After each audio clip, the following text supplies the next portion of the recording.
I'm going to Japan in 2 weeks. Any advice? Have mad fun. Trying not to end up like No Pants? What is trying to end up not like No Pants?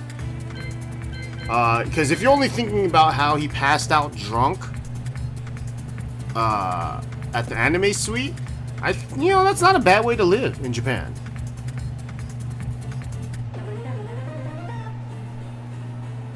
Just have fun, man. Go see everything you want to see.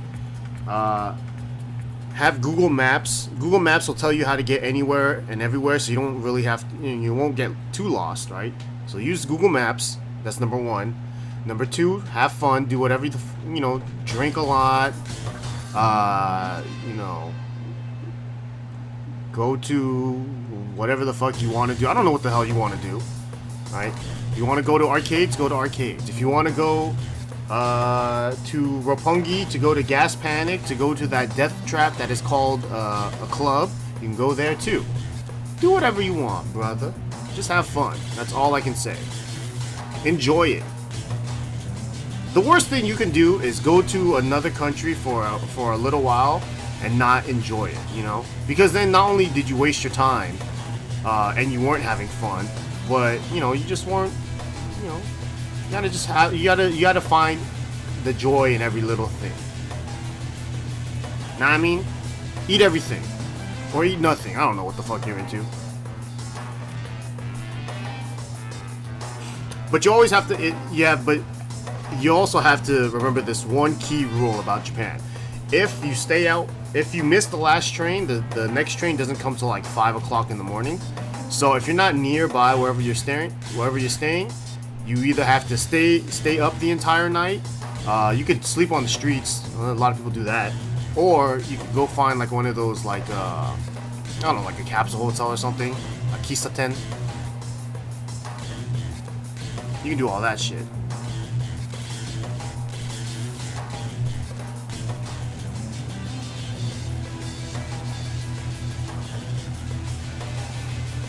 NYC has spoiled you with 24-hour trains. The thing is about trains is that you start to, like, the last train is super packed, right? And you have just a handful of drunk people and a handful of people just trying to get home from having a good time, right? The last train at midnight is kind of like the fun one, right? Because everyone's still kind of lively, they haven't already, like, they're still kind of drunk, so, but they have responsibilities, so they go home. The 5 a.m. train, the first train in the morning, that shit is depressing as fuck. So many people are hungover, they're barely standing up, businessmen are fighting each other. Oh man, the 5 a.m. train, that's a fun one. The first train, man, because that's the one where it's like all these hungover Japanese people are just like barely hanging on. You got the other people that are just asleep. Two businessmen got into a fight in one of those trains when I was trying to go home. One of them was drunk and the other one was just a dude. He bumped into him and then they kept saying that, nandayo, nandayo, and they kept going back and forth like that for like 10 minutes.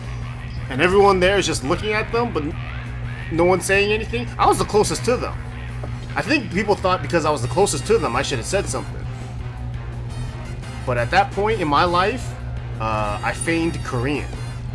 The first thing I did was I opened up my phone and I went to a webpage in Korean just so that if anyone looked at me, they saw the Korean on my phone, they realized, oh, he doesn't speak the language. And then leave me alone. It's a good strat, but it doesn't work all the time. Oh, also, let me give you one more strat, alright? This is not my strat. This is Eris's strat, but so when you're walking down certain shopping districts, there's gonna be these just call them for what they are. They're these big ass Nigerian dudes, right? And their goal is to speak to you to try to get you into their store so that you buy some shit that you don't want, right? You're gonna have to try to out hustle those guys. So number one rule, don't speak English to them. They're gonna try to speak to you in Japanese, or if you don't look Japanese, they're gonna try to speak to you in whatever language, right? English, obviously, no go. They know how to speak English, right? I fucked up. One time, Nigerian dude came up to me and started speaking to me in Japanese, and so the first thing I said was, "Oh, my bad, man. I don't speak Japanese." Fuck. Right? As soon as I said that, I was so pissed at myself, because then that guy was, "Oh, my brother, come here, check it." Shit. So don't do that, right? The Aristrat, which I heard Obama used once to great success, is to feign that you're deaf, right? So they come up to you and they say shit, and then you just kind of do some deaf sign language, hit them with some mumbles here and there, and they'll leave you alone. Or if you're like Steve and Rip, who were live streaming at the time, just tell him that, hey, there's like 30,000 people watching right now on this live stream. They bounce pretty quickly too. So those are good strats. Use that against them. Sometimes you get hit with the dude that's speaking regular ass English though. Like that dude that sold Tasty Steve a book. This dude outside of man, I wish I was there to record it, dude. That dude outside of that Lawson's sold, like, we go inside the Lawson's, and then when we come back outside, Steve has a book in his hand because he was talking to this old Korean dude. I actually don't know if he bought the book or not, but that dude signed it. There's a clip on my channel of this dude that signed that book to Steve. To Steve. Like this dude is this dude standing in the middle of fucking Harajuku just selling books. Let me sign this book for you, dude. I didn't even write it. It wasn't even his book. That shit was funny.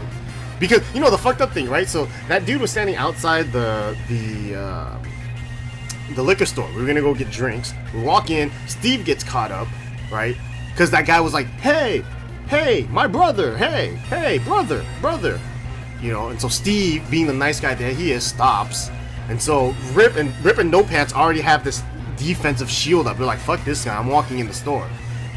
I was gonna just stay outside with Steve because I don't want to leave my boy behind. But I was streaming and the Wi-Fi was connected to No Pants' backpack. So once No Pants went in, the stream stopped. So I had to go inside the store. You know how it goes, right? And then I come back outside and Steve now has a book. To Steve.